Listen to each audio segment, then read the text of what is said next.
With the 5th season of Yellowstone drawing to a close, it appears like a significant number of the episodes are going to be extended in length. It would appear that the Paramount Network and co-creator Taylor Sheridan are in consent with one another. Otherwise, how would you describe what it is that we are about to discuss?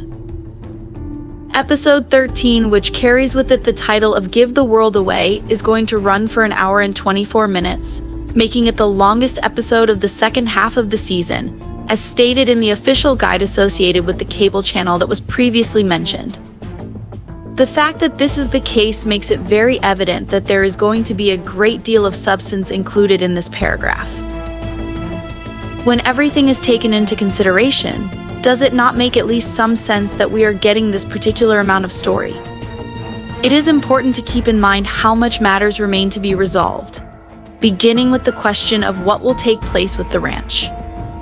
How likely is it that Beth, Kayce, and Rip will be able to devise a solution that will allow them to rescue the Yellowstone, or is it more likely that market equities will be able to acquire it? A significant number of the bunkhouse characters are going to be forced to make decisions about their own futures depending on the outcomes of the ranch, and it is highly possible that the circumstances behind John Dutton's death will continue to be revealed in greater detail. This has previously been brought to our attention, but at this point it appears to be quite improbable that this will take place. Our general consensus, on the other hand, is that we will most likely be getting a 6th season, but the fact remains that everyone involved is waiting until the series is fairly close to its conclusion before making the news. When everything is taken into consideration, we do comprehend it when the objective of the series at this point is to conceal as many things as possible. Yellowstone Season 5 Episode 13 is the penultimate episode of the season, for those who have not yet heard about it. Is it also possible that it is the entire series? Although it is a possibility, it is also quite improbable when one takes into account the enormous amount of money that the show continuously brings in. You may be sure that we will discuss a Season 6 and other spin-offs at some point in the future, since there are some other opportunities that will present themselves. At the moment, it seems to be the most appropriate course of action to delve a little bit deeper into this narrative, which is accompanied with the title Give the World Away. One of us is of the opinion that this may be a reference to the way in which the ranch continues to function, despite the fact that it is experiencing a financial crisis. This is because they might have to remove key aspects of the ranch in order to save money or make money.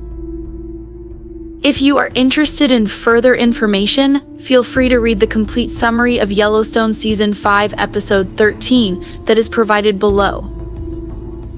Jamie starts to spin out of control and eventually seeks advice. Rebecca and Travis come to an agreement.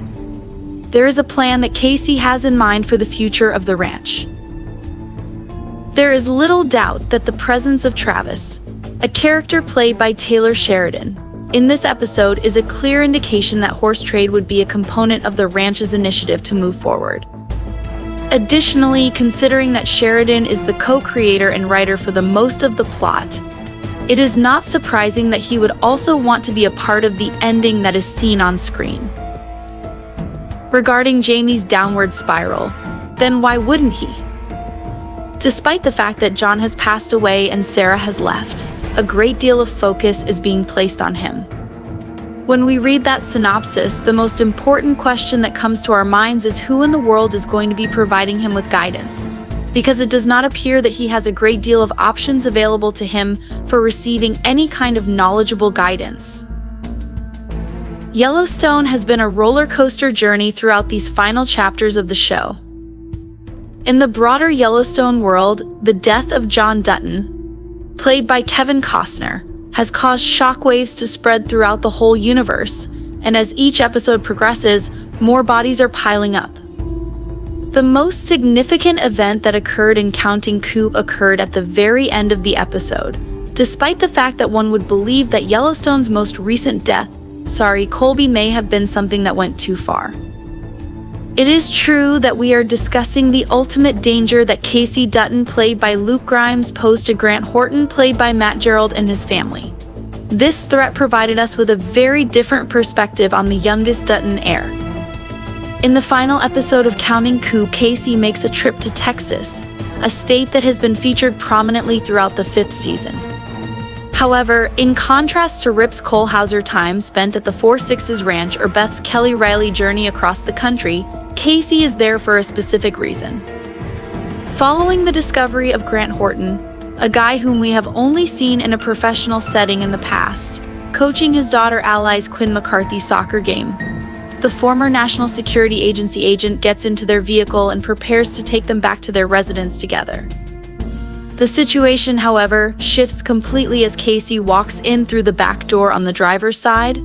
The former Navy SEAL threatens Grant in front of his own daughter, pointing a gun at the young soccer player in the process. Grant is a teenager. Kayce's wounded psyche and the extent he is ready to take to defend his family are brought into sharper focus by this horrible scene, which provides us with a more harrowing peek into his mental state. Notably, Kayce is completely unaware of any other individuals who might be on Grant's list of targets. The death of his father could have been the first in a series of efforts to kill the entire family, something comparable to the attack that Garrett Randall will patent carried out at the conclusion of the 3rd season. He has no way of knowing anything about this. Having said that, we are aware that this was in no way the situation. In the episode Desire Is All You Need, we found out that Sarah Atwood, played by Dawn Olivieri, had solely targeted John Dutton with a hit. She did not target any of the other brothers or heirs. Although Kayce is attempting to get justice for the murder of his father, something that Grant's agents have already accomplished, in part, when they killed Sarah, he is also attempting to make sure that nobody goes after his own family. Again, it is quite likely that Kayce is unaware of this fact. We can't help but think that Kayce went a little bit too far in this situation, despite the fact that he was only protecting his relatives and doing what he believed to be the right thing. In point of fact, Kayce has, on some level, become no better than the very man he is threatening, and to tell you the truth, he ought to be aware of this distinction. The notorious Beck brothers kidnapped their own son Tate, who was played by Breckin Merrill, at the conclusion of the 2nd season, which very appropriately drove him to the brink of insanity. It took the boy a considerable amount of time to recover from the trauma that was caused by the kidnapping. In a similar vein, the act of Kayce pulling a gun on young Allie Horton was undoubtedly just as traumatic for the young girl, and it is without a doubt what caused Grant's blood to boil just as fiercely as Kayce's did. In the event that Kayce has never had any issues with Grant in the past, this could very well be the thing that causes him to get into problems. Over the course of the most recent few episodes, we have witnessed Kayce becoming more violent. There is no doubt that the murder of his father has brought out a part in him that he is unable to fully control.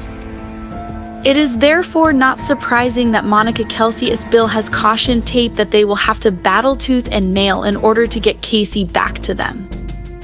Although Kayce has been at his most interesting this season as he struggles with the pain of losing both a child and a father, it has triggered something in him that Yellowstone has never examined significantly in depth before. This is something that Yellowstone has never done before. It is only possible that this darkness, this thirst for vengeance, may result in additional carnage, and all we can do is hope that the blood that is spilled will not be Kayce's own blood. Towards the conclusion of the 4th season, Kayce has a vision that depicts the end of his family. However, as Kayce is having a conversation with Mo Moses brings plenty about this topic in 353. He comes to the realization that perhaps this indicates that he will have to make a decision between the ranch, which represents his heritage, and his family, which represents his future. Mo assures him that when the time comes, he will know which path to choose, and in the episode Counting Coup, the Dutton tells his wife that this is the end of the road. However, Kayce's threat to Grant and his family does not appear to be an impossible choice that would determine the destiny of Grant's family until it backfires. That is, and this leads us to question whether or not he completely misunderstood the vision. It's possible that Mo was actually talking about the decisions that he will have to make in the end about his brother Jamie, who is played by Wes Bentley, as well as the Yellowstone Dutton Ranch itself. For the time being, it continues to feel like a mystery. Of course, the contentious measures that Kayce takes at the conclusion of Counting Coup, despite the fact that they are stunning, do not come as a surprise. The fact that Kayce would be willing to threaten children for the sake of the protection of his own family is not something that should come as a complete surprise to everyone. After all, he was responsible for the deaths of children when he was engaged in armed conflict. In Touching Your Enemy, which is part of the second season, Kayce recounts to his father a war story about his time while serving overseas. It is explained by him that during one of his missions as a Navy SEAL, he was responsible for the death of an entire family during an operation. He did this in order to protect his squad and to eliminate their target. Soldiers don't tell war stories anymore. Dad Kayce informs John of the situation. Cause wars these days, it's just about trying to live through them. Kayce is still traumatized by these deeds. In spite of the fact that it is highly improbable that he would ever kill Allie Horton or any other child, it is essential to have the knowledge that he has before confronted that evil in the face. It is just this aspect of Kayce Dutton, the Navy SEAL, that is revealed in this particular chapter of Counting Coup because of the talk that he had with his father. We are aware that this dark side of him is frightening to Kayce. However, despite this, he is completely focused on his goal while he is in Texas, and he considers this to be merely another military operation. There is no telling what might occur in these final episodes of Yellowstone or who might get caught in the crossfire now that the conflict is being conducted at home. There is no way to know. With any luck, Kayce will be able to locate himself once more before it is too late. When we take into account everything that Kayce, Monica, and Tate have been through, we can only hope that this particular branch of the Dutton family tree will be preserved by the time the series comes to a close. This is true even though we are outraged by the extent that Kayce could go to and the children that he might threaten in order to protect it. On Sundays, the second part of Yellowstone Season 5 is broadcast on Paramount Network. Peacock allows users to watch videos from previous seasons.